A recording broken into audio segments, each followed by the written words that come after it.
books that is much needed for NEET 2025. எப்பவுமே last வீடியோவில் பார்த்த மாதிரி important thing to get a good ரேங்க்ல ரொம்ப முக்கியமான விஷயமே புக்ஸ் தான். ஸோ அதில் நிறைய பேத்துக்கு இருக்கிற டவுட் என்னென்ன புக்ஸை நம்ம சூஸ் பண்ணணும், என்னென்ன புக்ஸ் வச்சிருக்கணும் அப்படிங்கிறது. ஸோ அதுக்கான டீட்டெயிலான வீடியோ தான் இதில் பார்க்க போகிறோம், right? Before going, welcome to my channel inspiring brains and this is Hari, completed physiotherapy, currently doing my internship and a part-time biology faculty. Okay, so புக்ஸ்னாவே ஃபர்ஸ்ட் நீட்டு என்ட்ரன்ஸ் இதெல்லாமே என்னன்னா நிறைய வியூஸை கொடுக்கறதுனால நிறைய புக்ஸ் வாங்கிடுவோம்.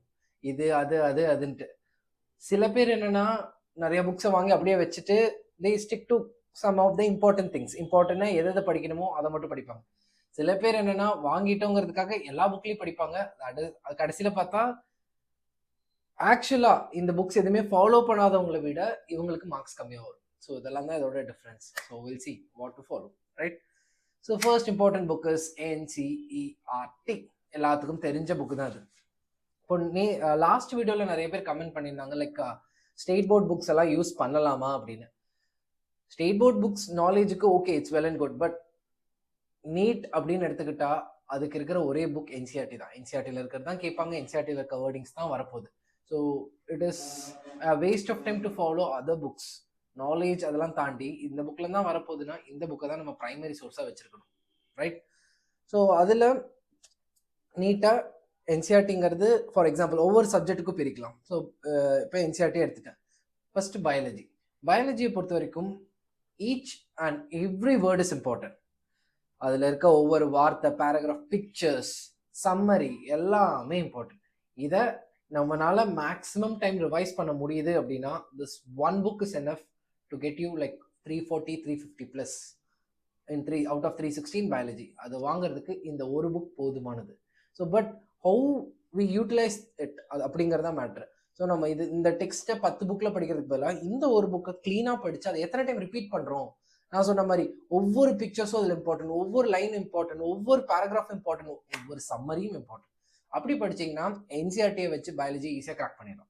அப்போது அடுத்த கேள்வி என்னவா இருக்கும் அப்படின்னா, ஃபிசிக்ஸ் அண்ட் கெமிஸ்ட்ரிக்கு NCERT யூஸ் பண்ணுமா பண்ணக்கூடாதா அப்படின்னா, I'll tell you in a different frame.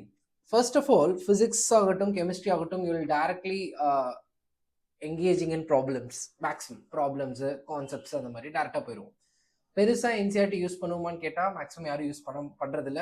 Some parts. இப்போ கெமிஸ்ட்ரியில் இன்ஆர்கானிக்னா ரியாக்ஷன்ஸ் எல்லாம் அதுலேருந்து தான் எடுப்பாங்க. அந்த மாதிரி ஃபிசிக்கல் ஓகே, ப்ராப்ளம்ஸ் நீங்கள் வெளியில் பண்ணுவோம். இன்ஆர்கானிக்கும் அதுலேருந்து தான் மேக்ஸிமம் இன்சைட்ஸ் இருக்கும். கெமிஸ்ட்ரிக்கு, ஃபிசிக்ஸ்க்கு மேக்ஸிமம் புக்கே நம்ம தொட மாட்டோம். So the logic is, I will take some example to explain the logic. என்னன்னா, இந்த புக்கை எப்படி நம்ம யூஸ் பண்ணலாம் NCERT for physics and chemistry மட்டும் சொல்கிறோம், பயாலஜி முடிஞ்சு. எப்படி யூஸ் பண்ணலாம் அப்படின்னா ரெண்டு விதம் இருக்குது. ஒன்று, there are some theoretical questions, theory questions or one-liner question which you can answer easily when you follow NCERT. When you follow NCERT, அந்த லைன்லாம் ஈஸியாக ஆன்சர் பண்ணிடலாம். பட் அங்கே ஒரு பிரச்சனை என்னென்னா, இந்த ஒன்லைனர்ஸோ தியரி கொஷின்ஸோ ரொம்ப கம்மி. ஒரு 45 கொஷின்ஸ் நீங்கள் அட்டன் பண்ண வேண்டிய இடத்துல ஒரு 4-5 கொஷின் தான் தியரட்டிக்கலாக இருக்குமே தவிர மற்றது எல்லாமே ப்ராப்ளமேட்டிக்காக இருக்கும். ஸோ அதனால இந்த 4-5 கொஸ்டின்காக இந்த NCERTக்கு ஃபுல்லாக டைம் வேஸ்ட் பண்ணுமான்னு கேட்டால் that depends on you. If you are strong, like ஒரு 40 கொஸ்டின்ஸ்க்கு நான் கொஞ்சம் ஸ்ட்ராங்காக தான் இருக்கேன், ஸோ என்னால் இதையும் கொஞ்சம் நான் படித்து வைக்கணும்னு நினைக்கிறவங்க, it's well and good, have a good read on NCERT. Physics பொறுத்த வரைக்கும் சொல்கிறேன். சப்போஸ் இப்போ தான் ஸ்டார்ட் பண்ணுறோம், இனிமேல் தான் படிக்க போகிறோம் அப்படின்னா, it's better to stick on to the problems rather then theory. இது வந்து ஒரு நல்ல மைண்டில் வச்சுக்கோங்க.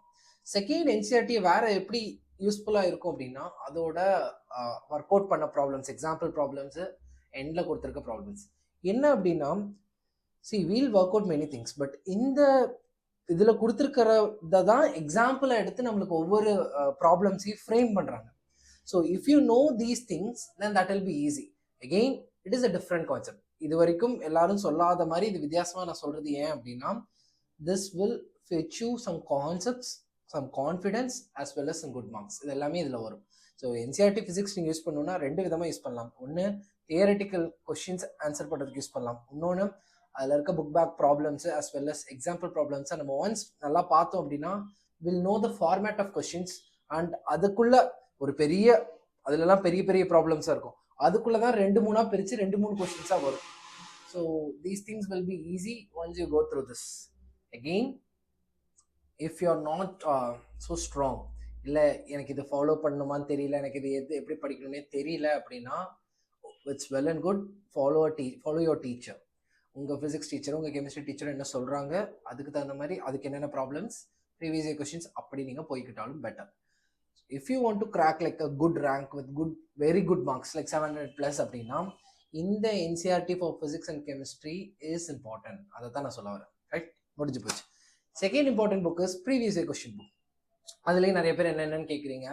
எல்லா இதுலேயும் ஒன்று தான் இருக்குது. 37 years புக் அப்படின்னு இருக்கு. 37 years previous year question booklet அப்படின்னு இருக்கு. அரிஹந்தில் இருக்கு, எம்டிஜியில் இருக்கு, ஃபிசிக்ஸ் வாலால இருக்கு, தென் ஆல் த பப்ளிகேஷன்ஸ் ஆஸ்ட்வாலில் இருக்கு, எல்லாத்துலேயுமே இருக்கு. So what is the basic content is, ஒவ்வொரு சாப்டரையும் எடுத்து அந்த சாப்டர் சப் டாபிக்ஸாக பிரித்து அந்த சப் டாபிக்ஸ்குள்ள இத்தனை நாள் வந்த கொஸ்டின்ஸ் எல்லாமே வந்திருக்கு. And some of the books has some video solutions also.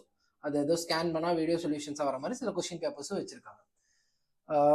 What is how to use this previous. So எந்த பப்ளிகேஷனில் வாங்கினாலும் ஓகே. ஸோ ஒரு சப்ஜெக்ட் வாங்கினோம்னா 300 வருது. Some combo offers are there. ஒரு சப்ஜெக்ட்டுக்கு வாங்கினா 300 rupees ஆகுது. ஸோ 3 சப்ஜெக்ட் சேர்த்து வாங்கினா there are some combo offers. Okay, எப்படி இந்த ப்ரீவியஸ் இயர் கொஸ்டின்ஸ் புக்லெட்டை யூஸ் பண்ணும்? It's simple and straight. 37 வருஷம் கொஸ்டின்ஸே நம்மளால அட்டன் பண்ண முடியாது, அதுவே ரொம்ப அதிகமாக இருக்கும். At least 15 years questions, 10 to 15 years கொஸ்டினை ட்ரை பண்ணி சால்வ் பண்ண பாருங்க. அதுலேயும் நம்ம சிலபஸ் நிறையவே சேஞ்ச் ஆயிருக்கு. பயாலஜியில் நிறையவே சேஞ்ச் ஆயிருக்கு. ஃபிசிக்ஸ் அண்ட் கெமிஸ்ட்ரியில் கொஞ்சம் சேஞ்சஸ் இருக்குது. ஸோ ஃபிசிக்ஸ் அண்ட் கெமிஸ்ட்ரிக்கு இந்த புக் ரொம்ப யூஸ்ஃபுல். பயாலஜிக்கு என்னென்னா நிறைய டெலீட் ஆயிருக்கு அப்படிங்கிறதுனால உங்களுக்கு எது எப்படி பார்க்கணுங்கிறதுல கொஞ்சம் டவுட் வரலாம். இது மட்டும் தான் அதோட நெகட்டிவாக இருக்கும். ஸோ இப்போ நான் புக்கு வாங்கிட்டேன். ஃபர்ஸ்ட் நான் என்ன பண்ணும், பயாலஜி அப்படின்னா டெக்ஸ்ட் புக்கை அந்த சாப்டரை 2-3 டைம் ரிவைஸ் பண்ணிட்டு அடுத்த சாப்டர் படிக்க ஆரம்பிக்கணும். அடுத்த சாப்டர் படிக்கும் போது இப்போ என்ன பண்ணுவோம்னா போன சாப்டரோட ப்ரீவியஸ் இயர் கொஸ்டின்ஸ் அட்டன் பண்ணணும். என்ன சார் வளர்றீங்க, ஒன்றுமே புரியலையே அப்படின்னா சிம்பிள். படித்தோன்னதை அட்டன் பண்ணோம்னா ஷார்ட் டேர்ம் மெமரியிலே எல்லா கொஸ்டினையும் எழுதிடுவீங்க. ஸோ படிச்சுட்டு அடுத்த சாப்டர் படித்து அப்படியெல்லாம் இருக்கும்போது 2-3 நாள் விட்டுட்டு எழுதும் போது உண்மையாலுமே நம்ம மெமரியோட லாங் டேர்ம் ப்ராசஸில் அது சேவ் ஆயிருந்துச்சுன்னா எல்லா கொஸ்டின்ஸையும் நம்மளால ஈஸியாக ஆன்சர் பண்ண முடியும். அதுக்காக தான் இந்த ட்ரைனிங் எப்பயே ஸ்டார்ட் பண்ணுறோம். ஸோ படிச்சுட்டு அடுத்த சாப்டர் ஸ்டார்ட் பண்ணி அடுத்த ஏதோ 2-3 நாள் கழிச்சு இந்த ப்ரீவியஸ் இயர் புக்லெட் எடுத்து அந்த சாப்டரை பிரித்து ஸ்டார்ட் பண்ணுங்க. ஸோ ஒவ்வொரு கொஸ்டினாக அட்டன் பண்ணிட்டு கீ ஆன்சர்ஸை மட்டும் செக் பண்ணிக்கோங்க. சொல்யூஷன்ஸை செக் பண்ண வேண்டாம்.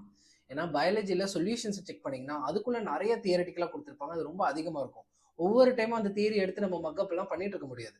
ஸோ ரொம்ப கீ ஆன்சர்ஸ் கரெக்டாக இருக்கா, ஓகே மேட்ச் பண்ணிட்டே வாங்க. ரொம்ப டவுட்டாக இருக்கிற கொஸ்டின்ஸ் மட்டும் சொல்யூஷன்ஸ் பார்த்தா போதும். Other than that key answer is well and good. 1க்கு A, ஓகே A கரெக்டாக தான் நம்ம சொல்லியிருக்கோம், அவ்வளோதான். அவ்வளோ பார்த்தா போதும் பயாலஜிக்கு.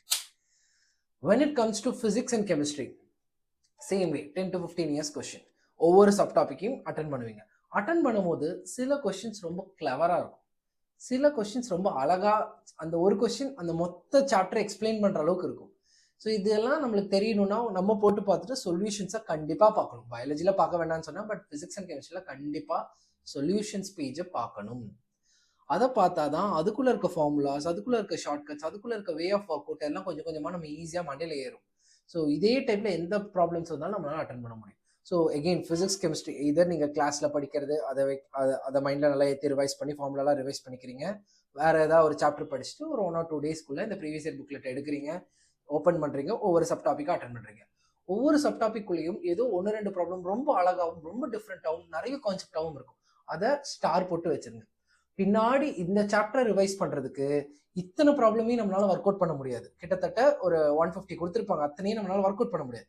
பட் நீங்கள் ஒவ்வொரு சப் டாப்பிக்குள்ளேயும் ஸ்டார் போட்ட 1-2 கொஸ்டின்ஸ் இருக்கும். அப்படி பார்த்தோம்னா ஒரு 20-30 கொஸ்டின்ஸ்குள்ளே முடிஞ்சிடும் ஒரு சாப்டரே. நீங்கள் எப்படி ஸ்டார் போட்டிருப்பீங்க, அந்த ஸ்டார் போட்ட question will explain the chapter, அந்த மாதிரி ஒரு பெஸ்ட்டான கொஸ்டின் தான் அந்த ஸ்டாரை கொடுத்துருப்பீங்க.